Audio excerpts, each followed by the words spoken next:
Hello and welcome to my channel, iWinterlose Gaming. Nefer, the premier Lunar-Bloom DPS character of version Luna II, is blooming in the Genshin Impact.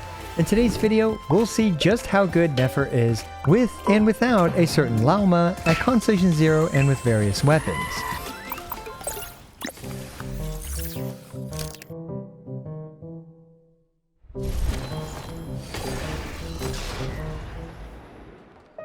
So, Nefer is actually a really interesting character to me because on the surface, she is presumably an Unga Boonga, very easy to play character. However, once I actually got into it, I realized she was much more mechanically intense and required more creativity than I expected. I know what you're thinking, you can't get a Nefer, my flintastic puns, and I would never make such an obvious joke. I mean, come on guys, like that is just such low-hanging fruit. Fortunately, most people can get most of her value with Unga Boonga gameplay, but you're also able to squeeze out extra value with practice and some Alhaitham-like rotations. What is up with Dendro characters requiring brain juice? I blame Nahida, that little nerd. Alright, I can't leave my longtime subscribers hanging like that. So you guys see that like button, subscribe button, and hype button down below? Well, what I have to say to them is never gonna give you up. And while we're here, we can actually check out her basic attack animations. You can see her basic 1, basic 2, basic 3. She's got a lot of cool little kicks that she does.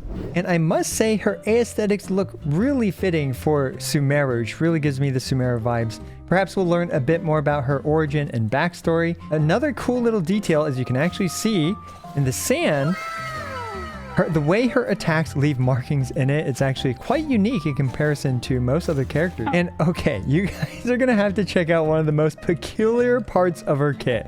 And this is her regular charged attack. So if we actually use her charged attack, you'll notice that she looks shiny, and then she, runs forward by a little bit, and she does a, kind of a charged attack kick at the end of it. But what's so funny about this is that it actually says she enters Slither state, consuming stamina, to move rapidly forward for up to 2.5 seconds. Now, it doesn't say that she moves faster, but if you're a longtime Genshin Impact player like I am, you can tell that this does not look much faster. In fact, if we compare her movement options of using just her feet and dashing versus using her shiny serpent charged attack and versus a combination of charged attack and dashing, for my initial testing, her regular dashing is just faster. I guess that makes sense since running on legs is typically faster than slithering around. In fact, this charged attack for exploration purposes is actually detrimental, as if you do not dash cancel or jump cancel her charge attack at the end, you will consume a ton of additional stamina for literally no additional exploration gain. But unfortunately, I don't recommend using Nefer gonna run around and desert you. Now, let's take a look at my Nefer's build throughout most of this video. Of course, I do have to adjust it a bit here and there depending on her teammates as well as weapons, but we have some pretty decent stats, and we have the Black Marrow Lantern right here. And we have her artifacts, and these artifacts are indeed quite good. A bit above average for sure. And we can see that she'll be at Constellation 0 throughout, and they finally gave us crowns on the Creator Experience server. So guess what? We have crowned her Elemental Skill, and not as necessary, but you can crown her Elemental Burst as well. And for her basics, you don't need to worry about that. Now, as for pre-farming materials, this is what Nefer needs. She needs the new boss things, these balls, as well as, Fatui dudes, corpses. And for her talent material, we've got this stuff. You've got the moon-ish books, although is that a bird in the shape of a moon? Huh, I never noticed that before. As well as more Fatui bits, and finally chess pieces. And of course, you can give a crown to our queen if you want to crown her. And for her weapon, if you plan to pull her signature weapon, these are the materials for the weapon, actually using the Sumeru weapon material, as well as some monster bits from Radiant Beasts and some spores from the funguses. So if you want to get this, you're going to have to revisit Sumeru.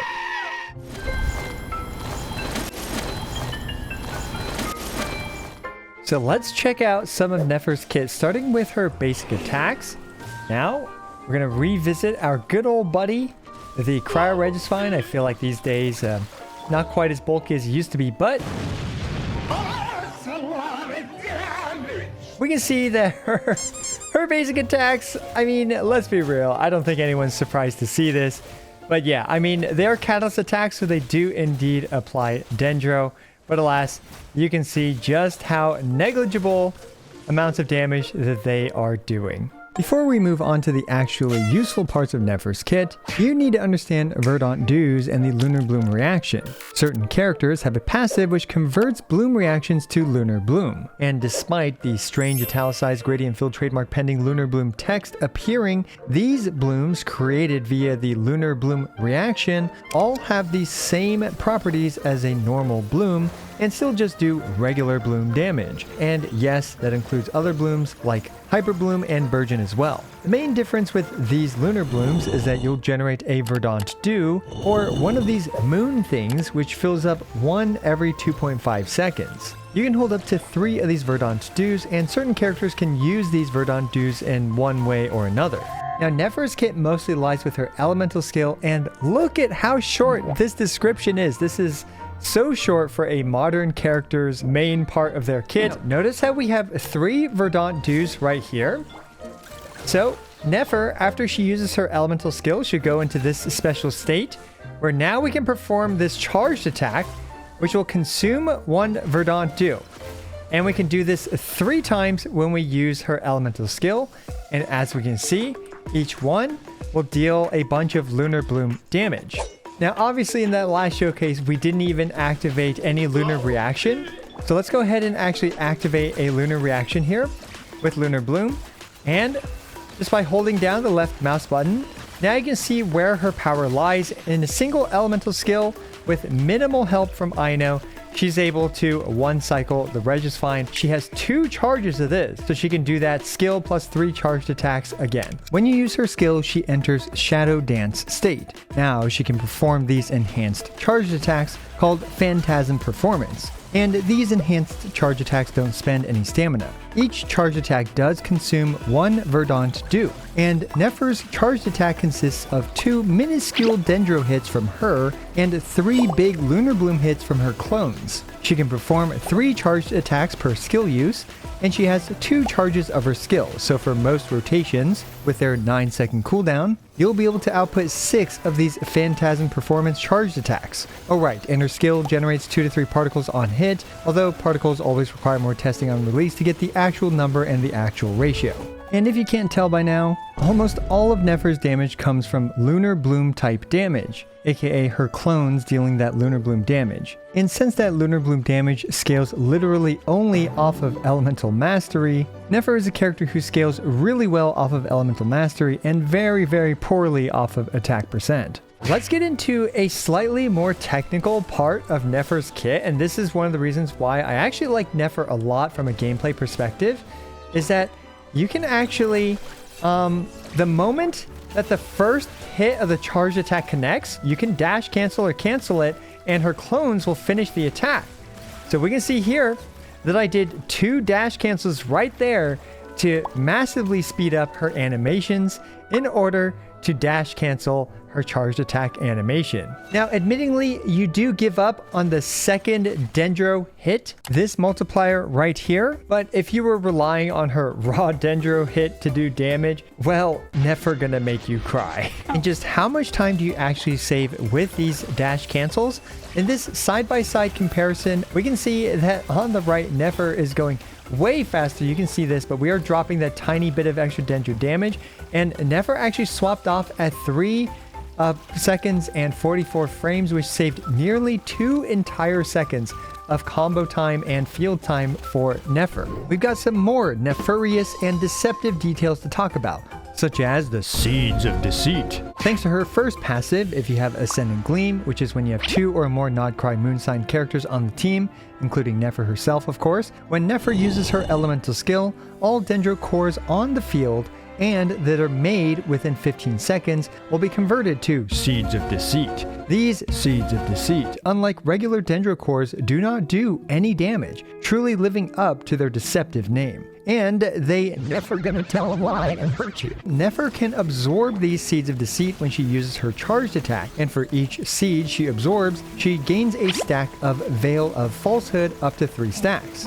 Each stack increases her enhanced charge attacks damage by 8%, and at 3 stacks she also gains an additional 100 elemental mastery. 8%, now this doesn't sound like much, but what makes this 8% particularly powerful is that it's its own multiplier. As we can see in this test, she's doing 8% more with 1 stack, 16% more with 2 stacks, and 43% more at 3 stacks thanks to the 24% and 100 elemental mastery. The gain from the elemental mastery will be less in a full team and with a proper non-testing build, but hopefully this gets the point across. Absorbing Seeds of Deceit is very important for her to maximize her damage, and by proxy having Ascendant Gleam because that enables the Seeds of Deceit. Next we have her Elemental Burst.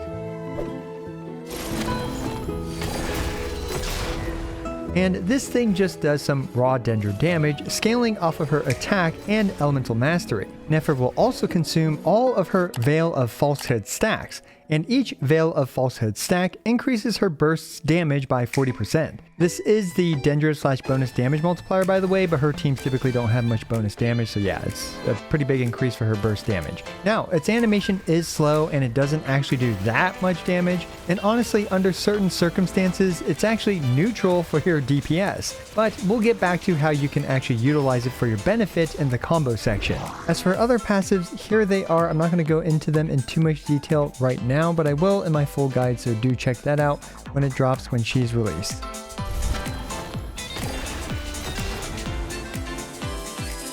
Alright, so check these combos out. First, we're going to start with the most basic level 1 noob combo.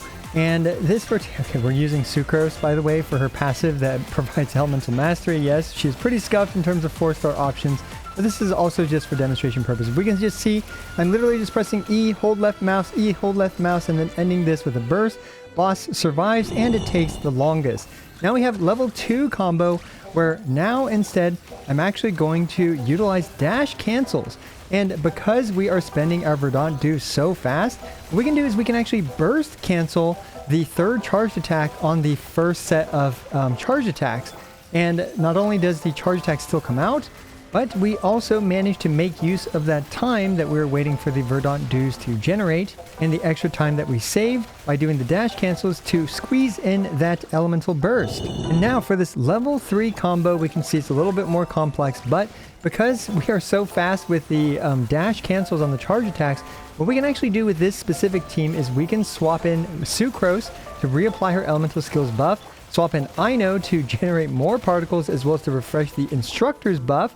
And not only did this take less time than the first combo, it also dealt more damage thanks to refreshing the buffs in order to take out this boss, as well as generating more particles for the team. Now there are some nuances when it comes to using Ino's elemental skill. You can alternatively just swap her on and not use her elemental skill. It's a bit complicated. I'm not going to talk about that right now, maybe in the full guide. But yeah, as we can see, the level 3 combo actually makes a notable difference in many ways. Not only is it faster than the level 1 combo, generates more particles, does more damage, and it's just overall better, and it's also a lot more fun to execute because as you can see, you're not just standing there holding the left mouse button, but you're also dash canceling and being a bit more active and proactive. So yeah, Nefer's combo game actually pleasantly surprised me. At first, I thought she was just a very simple, straightforward character, but in the end, looks like Hoyoverse has always been pretty good at designing characters with additional complexity to their kit that isn't immediately apparent.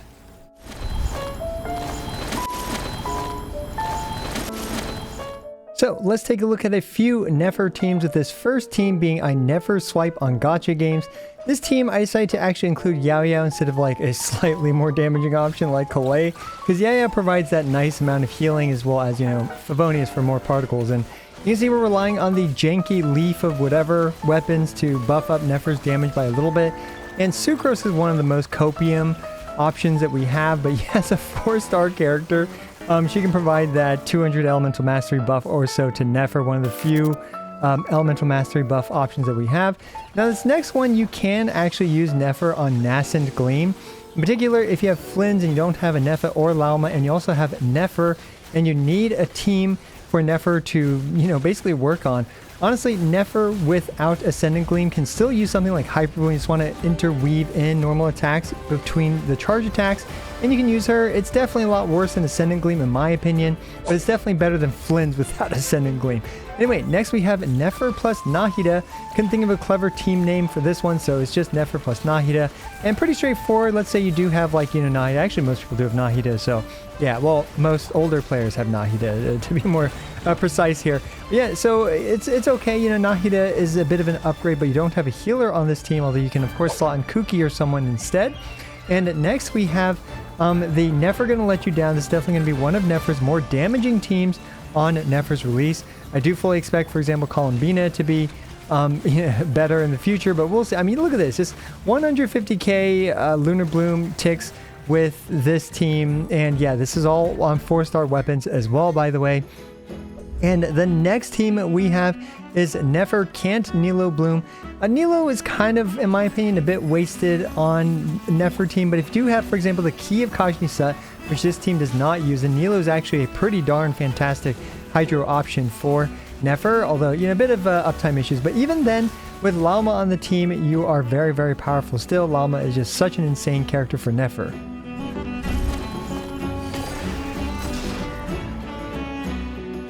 Now next we have a bunch of comparisons of what if we upgraded various parts of Nefer's team, with this first one being a baseline team, and we're just going to be sticking with roughly the same rotation. Of course, we will be changing some characters out, and therefore the rotation is going to be slightly different for each, well, you know, depending on the characters, of course. We're going to use the tried and true, put a ruler up to the gopher and see how much health it has left by the end of the first rotation. And yeah, that was the first team. So then we replaced Sucrose with Lauma, and the first team had a 69 nice percent for the gopher. Let's see how this team does with the Lauma upgrade basically. And this team ended up with 54% remaining health on the gopher, meaning that this was a team DPS increase of 48.4%. You don't need me to tell you that, of course, this is all super duper anecdotal, so take it with a grain of salt. Of course, in-game testing is always flawed because of this, but you can at least get a rough idea. Now this team here, we've upgraded Nefer to her signature weapon. I forget what it's called, the Reliquary of something or whatever. And now the gopher has 42% remaining, a 26% gain from the previous Lauma team. And finally, we've upgraded Lauma signature weapon to, you know, from the Aetherlight to the Night Weaver. And in this case, this team gained a much more modest 6.9%, with the gopher having 38% of its health remaining. So massive, huge gains. And by the time we've reached basically C0R1 Nefer plus Lauma, the team was doing about twice as much damage as a free-to-play friendly Nefer team, assuming you have Nahida as well.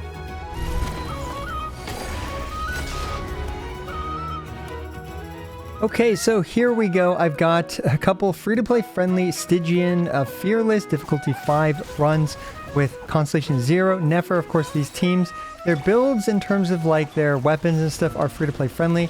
But in terms of Nefer's artifact quality, that is definitely not free-to-play friendly, but I didn't spend too much time on these runs, so there's definitely a lot of room for optimization, improvements to the rotations, improvements to, for example, execution, luck, all that stuff. To compensate a bit for, the really high artifact quality, let's be real. But overall, we can see here that this guy is actually kind of insane. He's got so much health, and then you have to like beat it up again or something. It's absolute madness. Unfortunately, of course, Ascendant damage or Ascendant Gleam damage absolutely dumpsters it. So yeah, Nefer's going to be one of the better characters for this set of Stygian onslaughts. And, considering this is, I guess, free-to-play friendly, accessible 4-star characters as well as weapons, it's actually a reasonable performance, all things considered. I will say, I personally feel like Nefer is missing more without Lauma in comparison to, for example, Flynn's without Anefa, because when it comes to Lauma, I mean, she is just so good. I mean, a modern, it's just absolutely insane how good she is. And yeah, but one interesting thing about Nefer is that she doesn't really have any fantastic healing options, which is kind of an interesting predicament. And this also ties into Lauma's Constellation 1, why it's designed the way that it is. But yeah, overall, of course, just like most modern characters, Nefer is a very powerful character if you need a Lunar Lunar-Bloom type DPS character, she's going to do quite well against the current Stygian Onslaught. Of course, I will say that I found clearing these Stygian Onslaughts with Nefer to be personally just a bit more difficult than clearing the previous Stygian Onslaughts with the previous featured characters. And here you can see the build that I used for this Stygian Fatui local legend guy. It's not pretty much everything is as expected. However, there are a couple perhaps interesting details about the other characters, like for example Yaya here. She's just on a Favonius build with the 4-piece Deepwood Memories. Nothing too special about that. Then we have Sucrose, who okay, you're gonna she's on the 4-piece Silken Moon Serenade. Absolute madness. But yeah, we are scraping the bottom of the barrel when it comes to 4-star options for Nefer, because she only scales off of Elemental Mastery and Crit effectively. And when it comes to 4-star characters, well, there's only a few characters that provide the Elemental Mastery buff. None of them really provide the crit buff except for Rosario or something. But yeah, anyway, so this next setup that I have against this boss, I struggled a bit more against this boss, but once, I was pointed to this team by 7 Please, actually, so you can check him out. If you do, he also does some great clears and content on this game.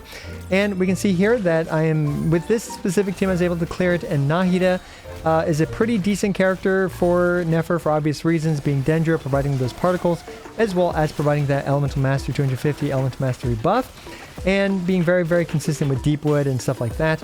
And of course, Kuki Shinobu is also a pretty good, no-nonsense, energy-independent character that can utilize the Sapwood Blade, and that's really nice because if you put the Sapwood Blade on Instructor Aino, you may actually struggle, especially without our Constellation 4, to get Aino's burst up, which is why this combination works so well overall, because Kuki has no opportunity cost except for a bit of healing or something to run the Sapwood Blade over, for example, Aino, who actually does lose a lot of energy recharge and particle generation in comparison to her using the Favonias. So yeah, just a nifty little detail in my opinion when it comes to the Sapwood Blade user on Kuki. But this boss obviously completely shills Nefer's mechanic, yada yada yada. You have to do Ascendant Gleam damage or whatever in order to break his shield a lot faster, or else it will just be completely immune to whatever element that you tried breaking his shield with, which is complete nonsense in my opinion, but hey, it is what it is. I mean, they gotta sell these characters, right? So anyway, now I do have to say, if you want some crazy dire clears of these Stygian Onslaughts, DHC WSP is the GOAT for that, so definitely go check it out. I would have tried if I had a bit more time, but alas, I was working on those, the freaking mannequin as well as the Miliastra Wonderland, but you guys know the drill by now. New character, probably good for 2 to 3 patch cycles, I would estimate, until, roughly an upgrade at some point is recommended. For example, then you can expect a new character to be released, like for example, maybe Columbina, which will provide them that upgrade to then clear the new stuff. And, perhaps a Lauma rerun within a few patches for that potential upgrade as well. And then after that, Nefer rerun to keep up with the meta. That's just kind of the way Genshin Impact meta has been going right now. So just know what you're buying when it comes to that, and just understand you're here for a good time, not necessarily for the longest time when it comes to clearing, for example, the hardest content in the game. And of course, as always, don't sweat too much about clearing the hardest content in the game. It's really not that big of a deal. Yeah, so let me know what you guys think about Nefer down in the comments below. Personally, yeah, she's a good and she's a fun DPS character as expected, and as per Hoyoverse's usual tradition when it comes to modern character design. As always, I appreciate every single one of you. This is I Went to Lose, signing out.